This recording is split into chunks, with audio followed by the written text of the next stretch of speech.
Hi, happy evening అందరికి కూడా. మార్పు కోసం చిన్న కథ, ఆలోచింపచేసేటువంటి కథ. అనగనగా ఒక చిన్న పిల్లవాడు వాళ్ళ ఇంటి ఆరు బయట ఒక మంచం వేసుకుని ఇలా చీకటి పడుతున్నటువంటి సమయాన అలా ఆకాశంలో చూస్తూ పడుకున్నాడు. అయితే ఉన్న పలంగా ఆ అబ్బాయికి ఒక ఆలోచన వచ్చింది. ఏమొచ్చిందంటే, అరెరే, నేను కూర్చున్నటువంటి మంచంకే ఈ 4 గుంజలు ఉన్నాయి, ఇది నిలబడి ఉంది. మరి ఆకాశంలో అన్ని నక్షత్రాలు ఉన్నటువంటి ఆ ఆకాశంకి ఎలాంటి గుంజలు లేకోకున్నట్టుగా ఎలా నిలబడి ఉంది అని చెప్పేసని ఆ ఆలోచనతో ఆ అబ్బాయి పరిగెత్తుకుంటూ వెళ్ళి వంటగదిలో ఉన్నటువంటి వాళ్ళ అమ్మగారికి వెళ్ళి, అమ్మ ఆకాశం అలా నిలబడడానికి గుంజ లేదు కదా, మరి ఎలా నిలబడింది ఆకాశం అని అడిగాడు. ఆమె ఏం పెద్ద పట్టించుకోలేదు, వంట చేస్తుండే పోరా అనిందనమాట. అయితే టీవీ చూస్తున్నటువంటి తండ్రి దగ్గరికి వెళ్ళాడు. నానా ఆకాశం ఎలా నిలబడుకుంది, చుట్టూ ఎలాంటి గుంజలు లేవు కదా అన్నాడు.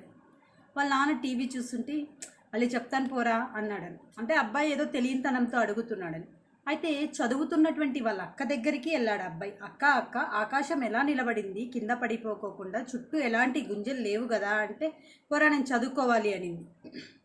ఆ అబ్బాయికి ఎవరిని అడగాలో అర్థం కాక, ఆకాశం కింద పడిపోతుందేమో, ఆకాశం కింద పడుతుంది అని చెప్పి భయంతో పరిగెడుతుంటూ ఆ ఊరి చివరిలో ఒక స్వామీజీ ఉన్నటువంటి ఆ స్వామి దగ్గరికి వెళ్ళి, స్వామి ప్రతి ఒక్కరికి నువ్వు పరిష్కారం చేస్తుంటావు సమస్యలన్నిటివి కూడా, నీకు తెలియనంటూ ఏదీ లేదు, నాకు చిన్న విషయం అర్థం కాలేదు, ఈ ఆకాశం ఎలా నిలబడుకొనుంది, అది కింద పడదా అంటే ఎటువంటి గుంజలు కూడా లేవు కదా ఆకాశానికి అని ఆ చిన్న సందేహాన్ని స్వామీజీ దగ్గరికి వెళ్తుంటే స్వామీజీ అన్నాడు, సరే నీ సందేహం నివృత్తి కావాలి అంటే నేను చెప్పిన పని నువ్వు చెయ్యాలి అన్నాడు.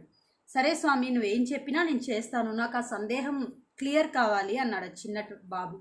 సరే, ఊర్లో ఉన్నటువంటి ప్రతి ఇంటి దగ్గరికి వెళ్ళి భిక్షమెయ్యమని అడుగు, కానీ మామూలుగా అడగకు, కోపంతో వాళ్ళ మీద కోపపడుతూ నువ్వు భిక్షమెయ్యమని అడగంటే, మామూలుగా అడిగితేనే భిక్షం వెయ్యరు కదా స్వామీజీ, నేను కోపం పడితే వేస్తారా, దానికి దీనికి ఏంటి సంబంధం, నేను ఏం అడిగాను మీరు ఏం చెప్తున్నారు అంటే, దీనిలోనే పరమార్థం, నీకు సమస్యకు పరిష్కారం ఇందులోనే ఉంది, నువ్వు వెళ్ళి ప్రతి ఇంటి దగ్గరికి వెళ్ళి కోపం పడుతూ ఆ ఇంటి ఇల్లాలను తిడుతూ భిక్షం అడుగు అని స్వామీజీ చెప్పారు.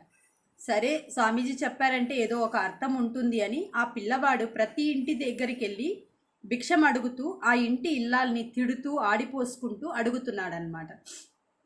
ప్రతి ఒక్క ఇంట్లో ఆ అబ్బాయికి భిక్షం లేదు వెళ్ళమని అడుక్కునేవానికి ఇంత పొగరా, ఇలా అడుగుతారా అని చెప్పి ప్రతి ఇంటి ఇల్లాలు ఆ అబ్బాయిని వెళ్ళమని చెప్పారు. అయితే ఒకింటి దగ్గర ఇల్లాలు మాత్రం, అరేరే ఎంత ఆకలితో ఉన్నావో, ఇంత కోప్పడుతున్నావు, ఎంత ఆకలి అయిందో నీకు, ఎన్ని రోజుల నుంచి నువ్వు భోజనం తినలేదో, రా నాయనా తండ్రి ఇంట్లోకి రా అంటూ ఆ అబ్బాయిని ప్రేమగా దగ్గర తీసుకొని ఆ అబ్బాయిని కూర్చోబెట్టి పంచభక్ష పరమాన్నాలు పెడుతూ ఆ అబ్బాయిని తల నిమురుతూ, తిను నాయనా, ఇంకా ఏమైనా కావాలంటే అడుగు అని చెప్పి బాగా తినిపించింది.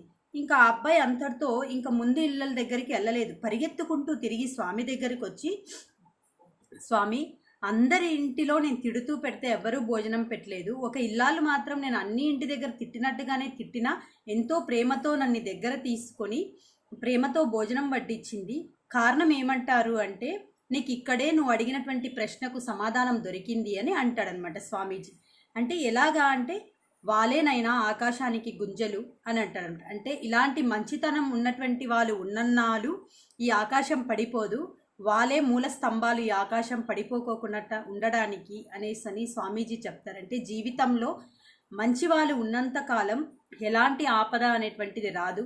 ఎప్పుడైతే చెడు మార్గాన ప్రయాణిస్తూ దుర్మార్గులు మొదలవుతారో అప్పుడు ఆకాశం పడిపోతుంది, ప్రళయాలు వస్తాయి, అన్ని రకాలటువంటి భూకంపాలు అన్నీ కూడా వస్తాయి. కాబట్టి మంచితనం ఉన్నన్నాళ్ళు, మంచి మనుషులు ఉన్నన్నాళ్ళు ఈ ఆకాశం పడిపోదు అని స్వామీజీ చెప్తే, అప్పుడు ఆ పిల్లవాడు అవునా అంటే నేను కూడా సమాజం కోసం ఏదో ఒక మంచి చెయ్యాలి అనుకుంటూ ఆ చిన్న బుర్రలో ఆ పెద్ద ఆలోచన వస్తూ వెళ్ళిపోతాడనమాట.